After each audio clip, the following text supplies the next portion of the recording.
Assalamualaikum warahmatullahi wabarakatuh. Kepada yang terhormat Bapak Ibu dosen penguji, uji kinerja pada PPG Transformasi Batch 4 Sejarah Kebudayaan Islam tahun 2026. Perkenalkan, saya Edwin Setiadi, mahasiswa PPG SKI Batch 4 tahun 2026 di LPTK IAIN Kendari dengan nomor induk mahasiswa 2025 010 111 0201. Pada hari ini, Senin tanggal 26 Januari tahun 2026, saya akan melaksanakan praktik pembelajaran dalam rangka penilaian uji kinerja di MTS Rodotul Mutamin Sidadung, kelas 7 dengan materi prestasi Khulafaur Rasyidin. Terima kasih dan selamat menyaksikan. Wassalamualaikum warahmatullahi wabarakatuh. Assalamualaikum warahmatullahi wabarakatuh. Waalaikumsalam warahmatullahi wabarakatuh. Apa kabarnya hari ini anak-anak? Alhamdulillah, luar biasa, tetap semangat, rajin belajar, Allahu Akbar. Alhamdulillah, pada hari ini kita masih diberikan sehat, sehingga kita masih bisa menjalankan proses kegiatan belajar mengajar hari ini. Baik, sebelum memulai pelajaran, alangkah lebih baiknya kita membaca doa terlebih dahulu. Silakan untuk ketua kelas untuk memimpin doa sebelum belajar.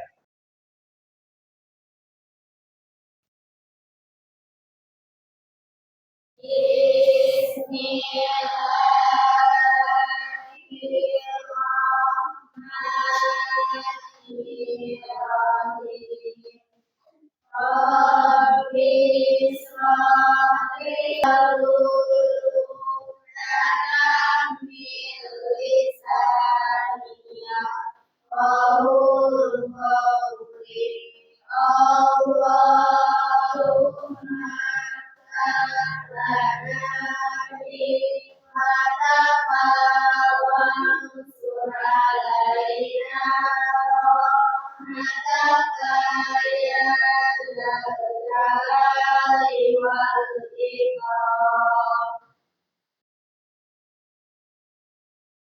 Alhamdulillah, dengan doa tadi, semoga pelajaran hari ini bisa kita dapatkan ilmunya, serta bisa kita terapkan dalam kehidupan sehari-hari. Amin ya robbal alamin. Oke, baik, selanjutnya Bapak akan ngecek kerapian terlebih dahulu. Silakan yang di bawah mejanya masih ada sampah, dilihat dulu, kalau ada diambil. Kemudian bajunya dirapihkan, yang belum rapih dirapihkan dulu bajunya. Sudah rapi? Sudah. Oke. Selanjutnya, untuk menambah semangat belajar kita, mari kita menyanyikan lagu wajib nasional terlebih dahulu. Silakan untuk siapa? Wawa. Silakan untuk memandu lagu wajib nasional Garuda Pancasila. Semuanya dimohon untuk berdiri.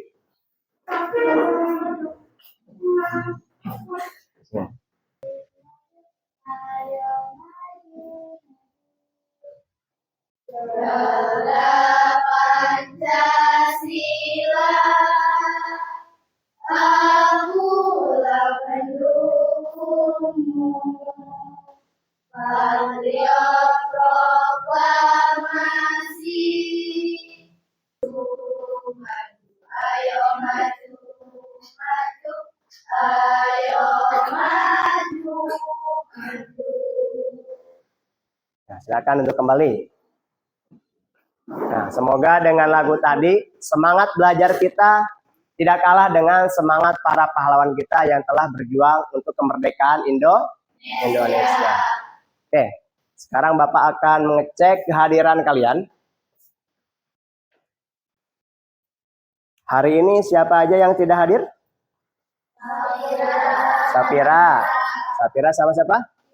Nisa. Kemana Safira Nisa? Sakit. Oke. Semoga yang sakit bisa diberikan sehat kembali. Amin ya robbal alamin. Ini kita akan membahas tentang prestasi Khulafaur Rasyidin. Sebelumnya Bapak akan sampaikan tujuan pembelajaran hari ini. Nah, bisa dilihat ya. Tujuan pembelajaran hari ini. 1. Membangun kesadaran peserta didik tentang pentingnya waktu dan tempat yang merupakan sebuah proses dari masa lampau, masa kini, dan masa depan. Kemudian melatih daya kritis peserta didik untuk memahami fakta sejarah secara benar dengan didasarkan pada pendekatan ilmiah. Selanjutnya, menumbuhkan apresiasi dan penghargaan peserta didik terhadap peninggalan sejarah Islam sebagai bukti peradaban umat Islam di masa lampau. Dan yang terakhir, mengembangkan kemampuan peserta didik dalam mengambil ibroh dari peristiwa bersejarah, meneladani tokoh-tokoh berprestasi dan mengaitkannya dengan fenomena sosial, budaya, politik, ekonomi, seni, estetik, dan lain-lain untuk mengembangkan kebudayaan dan peradaban Islam. Nah, itulah tadi tujuan pembelajaran kita hari ini. Siap belajar? Semangat belajar? Mana suaramu? Ini suaraku, Mana semangatmu? ini semangatku. Tepuk semangat.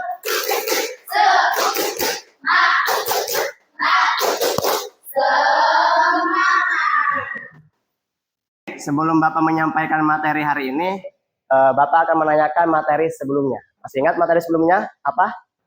Tentang apa? Biografi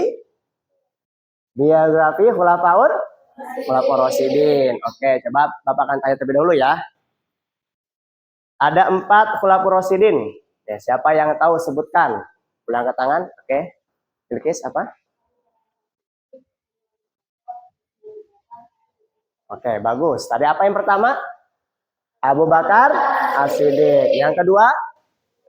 Umar bin Khattab. Ali bin Abi Thalib. Oke. Nah, apa sih kaitannya materi hari ini tentang prestasi Khulafaur Rasyidin dengan materi sebelumnya? Ya, tentu ada kaitannya ya. Seorang khalifah, seorang pemimpin itu pasti memiliki sebuah prestasi. Sama seperti kalian ya. Kalian pasti dalam hidup punya prestasi ya. Misalkan prestasinya apa? Prestasinya juara kelas. Nah, itu kan bagian dari sebuah prestasi ya. Atau prestasinya juara lomba pidato bahasa Arab. Nah, itu juga bagian dari sebuah prestasi. Nah, maka setiap orang atau setiap pemimpin dan khalifah itu pasti memiliki sebuah prestasi. Ya, bisa dipahami? Hari ini kita harus belajar tentang prestasi Khulafaur Rasyidin. Ya, karena mereka adalah pemimpin-pemimpin yang ideal, yang bahkan prestasinya atau kebijakannya yang saat ini masih relevan bisa digunakan. Selanjutnya Bapak akan memberikan pertanyaan pemantik untuk kalian. Namun sebelum memberikan pertanyaan pemantik, Bapak akan menampilkan video pendek terkait materi hari ini. Mohon disimak dan perhatikan.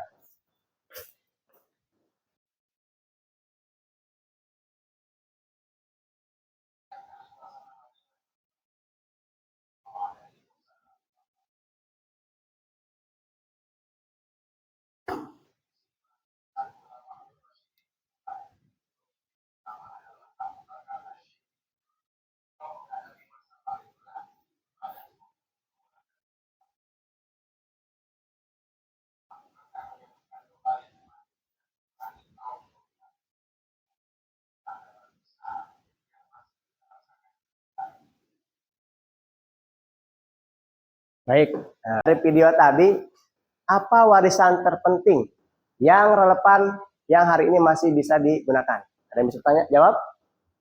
Oke, ini apa? Oke, sistem musyawarahnya ya.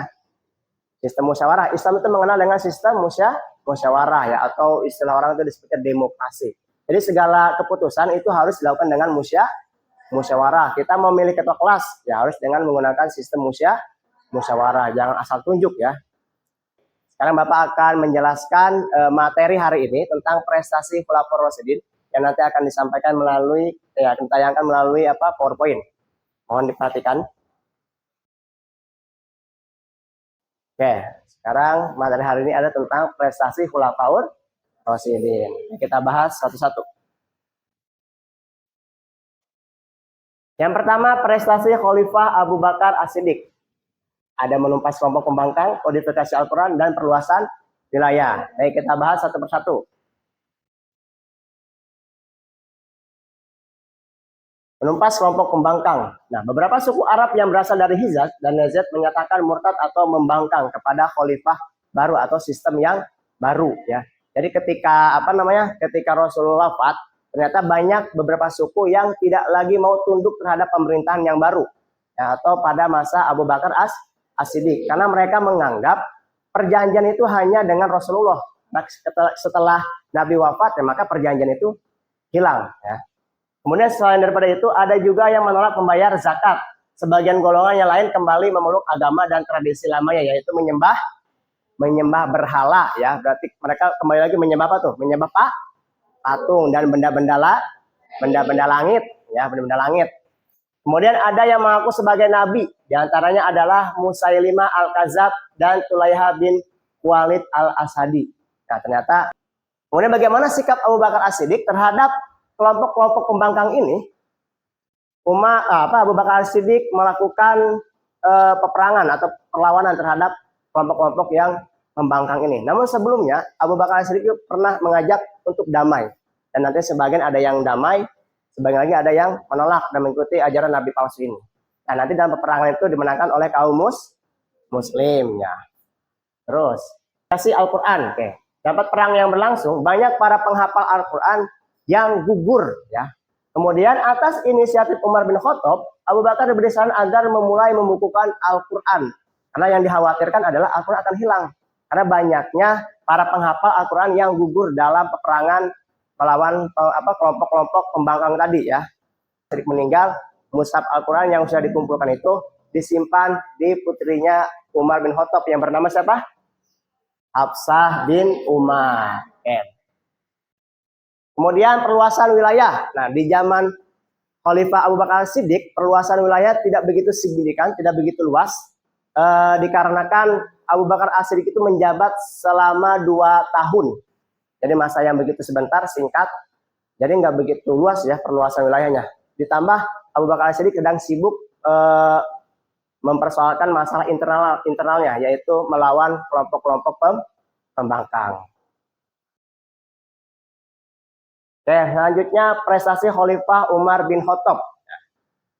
Perluasan wilayah dakwah Islam, mengatur administrasi dan keuangan pemerintahan, menetapkan kalender Hijriah, dan Dewan Pemilihan Khalifah. Oke, kita bahas satu persatu. Perluasan wilayah dakwah Islam. Nah, masa Umar bin Khattab ini perluasannya semakin luas ya. Sampai ke Suriah, Persia, dan Mesir, serta meluas hingga Afrika Utara dan sebagian wilayah Eropa Timur. Nah, Umar bin Khattab ini dia menjabat pemerintahan selama 10 tahun. Jadi cukup lama ya. Apalagi Umar itu kan pemimpin yang tegas, pemberani ya.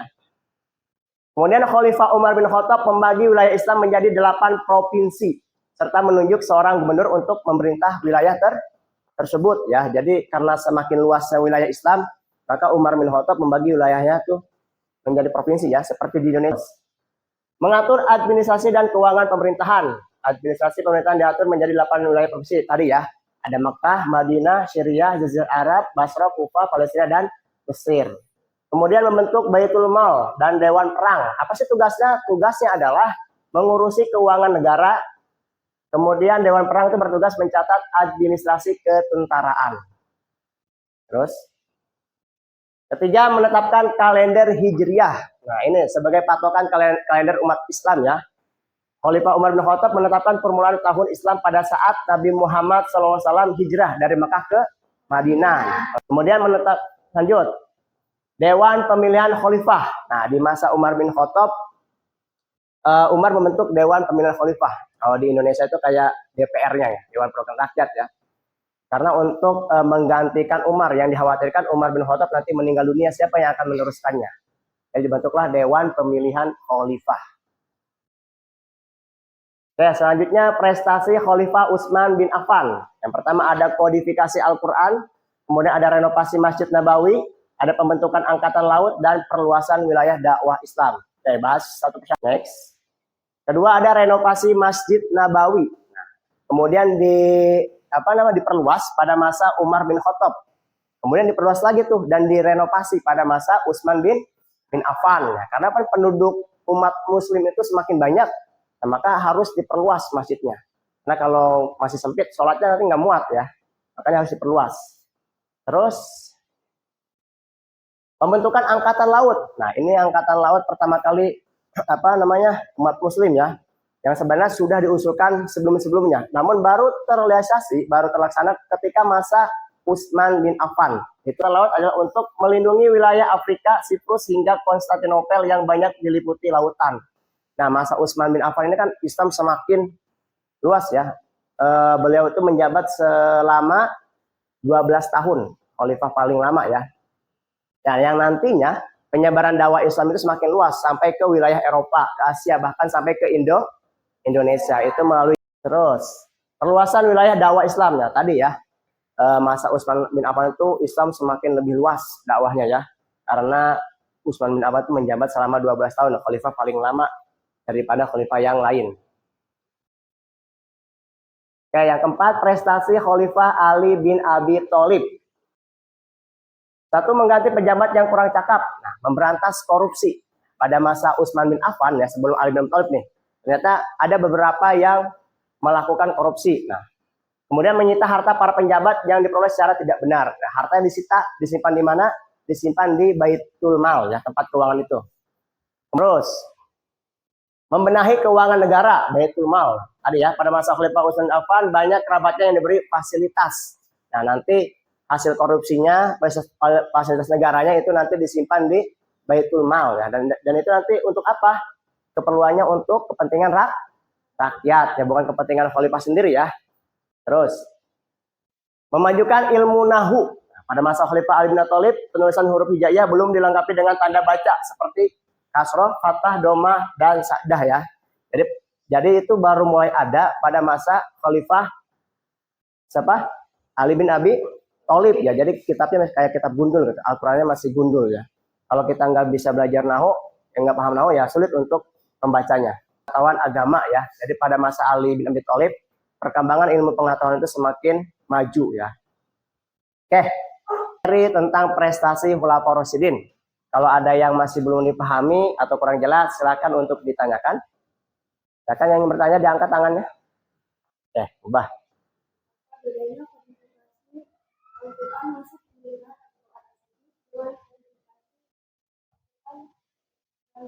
Oke, perbedaan kodifikasi Al-Quran pada masa Abu Bakar Siddiq dan Utsman bin Affan ya. Tadi kan ada dua ya.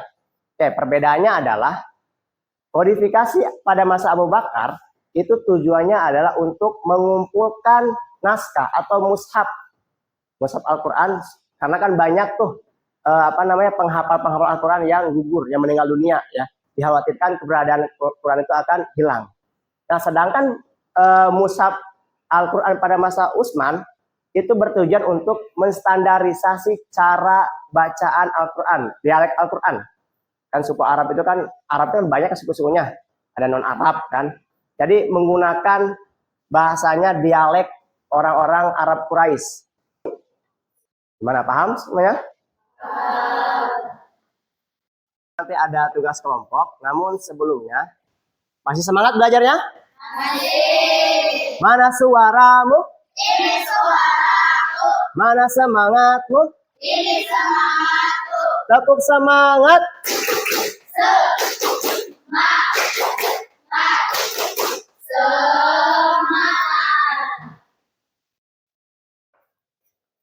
Baik, ini sudah duduk per kelompok ya. Ini kelompok 1 Abu Bakar Siddiq, kemudian ini kelompok 2 Umar bin Khattab, dan itu kelompok 3 Utsman bin Affan, dan terakhir kelompok 4 kelompok Ali bin Abi Thalib. Bapak akan membagikan lembar kerja peserta didik. Nanti ini diisi, ada pertanyaannya ya, setiap kelompok beda-beda. Bentar.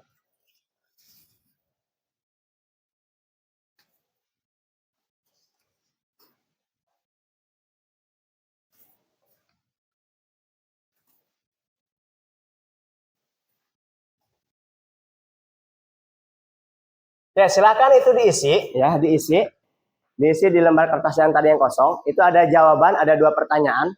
Setiap kelompok jawabannya beda-beda. Jadi tidak bisa kelompok 1 nyontek lihat kelompok 2 ya, karena jawabannya beda-beda.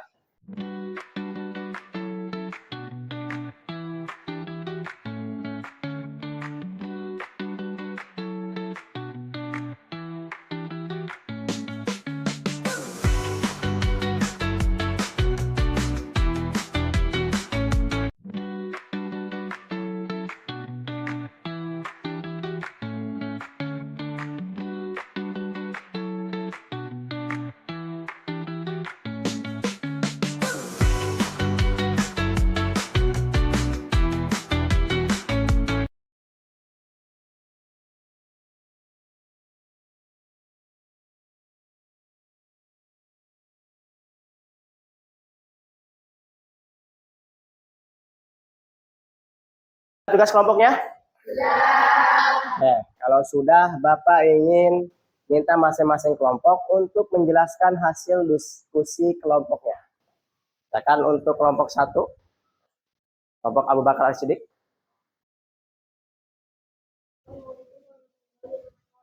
Waalaikumsalam warahmatullahi wabarakatuh.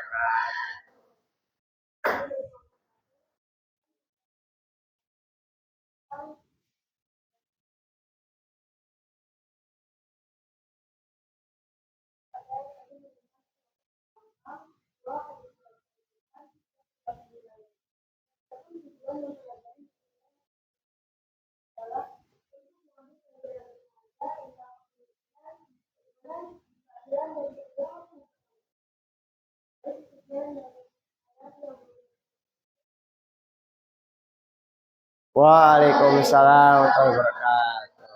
Baik, kelompok terakhir, kelompok Ali bin Abi Thalib ya. Waalaikumsalam warahmatullahi wabarakatuh.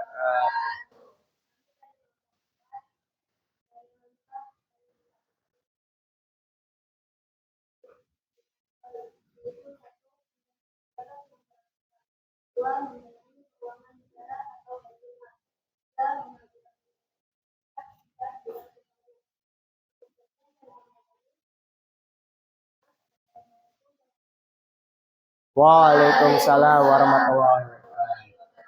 Ya, teman.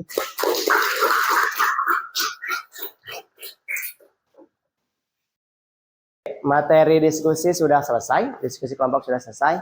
Sekarang kita akan mengulas materi tadi ya. Ya, tadi dari presentasi tadi, prestasi Khalifah Abu Bakar, tadi apa aja? Menumpas kelompok pembangkang. Terus, apa lagi? Kodifikasi Al-Quran. Terus apa lagi? Perluasan wilayah. Terus kalau prestasi Umar bin Khattab apa aja? 1, memperluas wilayah dakwah Islam. Kemudian mengatur administrasi dan keuangan negara. Terus apa lagi? Menetapkan kalender Hijriah. Terakhir, Dewan Pemilihan Khalifah. Terus kalau prestasi Utsman bin Affan, kodifikasi Mushaf Al-Quran. Terus renovasi Masjid Nabawi. Terus apa lagi? Nah, pembentukan Angkatan Laut. Terakhir ada lagi? Perluasan dakwah Islam. Dan yang terakhir, prestasi Khalifah Ali bin Abi Thalib. Apa aja? 1, mengganti penjabat. Terus membenahi keuangan negara. Terus apa lagi? Memajukan bidang ilmu bahasa. Terus dan pembangunan. Oke. Nah, materi presentasi hari ini. Ya, sekarang tugas yang tadi, tugas kelompok diskusinya dikumpulkan ke sini. Ya, dibawa ke sini. Ya, sini dibawa.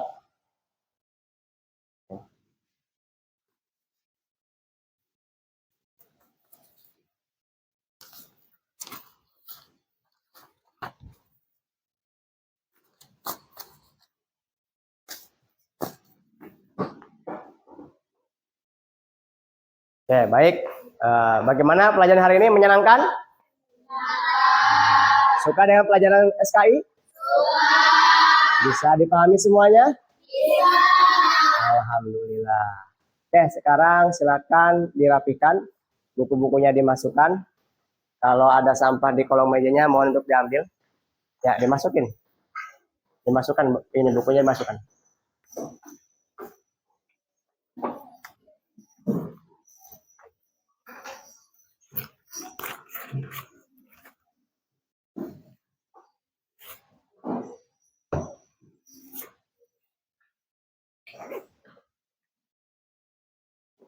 Oke, sudah rapi semuanya? Ya. Oke, sebelum menutup pelajaran hari ini, langkah lebih baiknya membaca doa sebelum sesudah belajar. Silakan ketua kelas untuk memimpin doa sesudah belajar.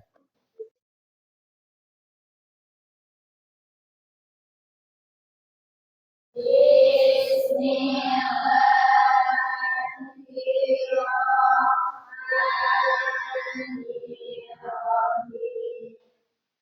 Rizqan halalan thayyiban wa amalan mutaqabbalan.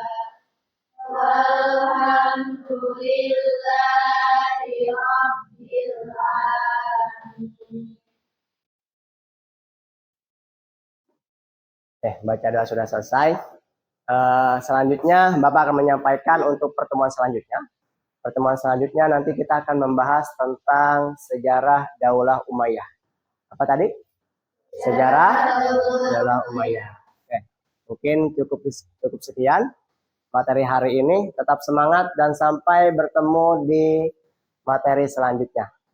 Bapak akhiri, Assalamualaikum warahmatullahi wabarakatuh.